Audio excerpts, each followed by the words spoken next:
Le président ivoirien Alassane Dramane Ouattara se porte candidat pour la 4e fois à sa propre succession, les Ivoiriens dans les rues.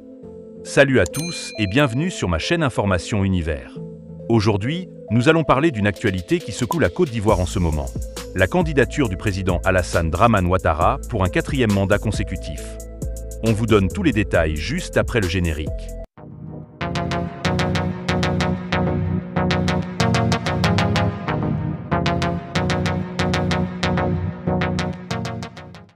Pour rappel, le président Ouattara est au pouvoir depuis 2011 et a été réélu en 2015 pour un second mandat de 5 ans.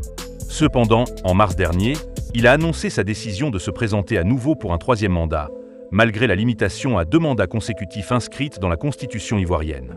Cette annonce a suscité une vague de contestation dans le pays. Et aujourd'hui, nous apprenons que le président Ouattara a officiellement déposé sa candidature pour un 4e mandat consécutif.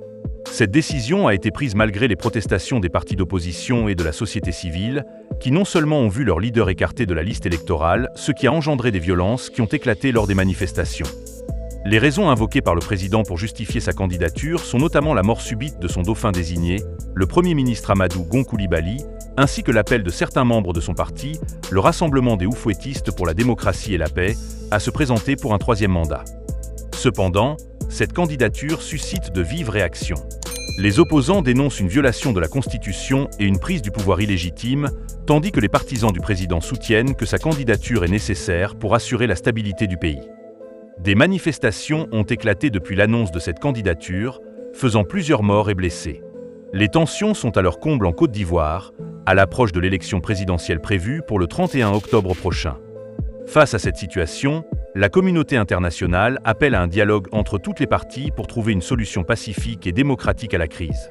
Les observateurs redoutent également une escalade de la violence dans le pays, qui a déjà connu une grave crise post-électorale en 2010. Nous suivrons bien sûr de près l'évolution de la situation en Côte d'Ivoire. N'hésitez pas à partager votre avis dans les commentaires et à vous abonner à notre chaîne pour être informé des dernières actualités. Merci d'avoir regardé et à bientôt sur Information Univers.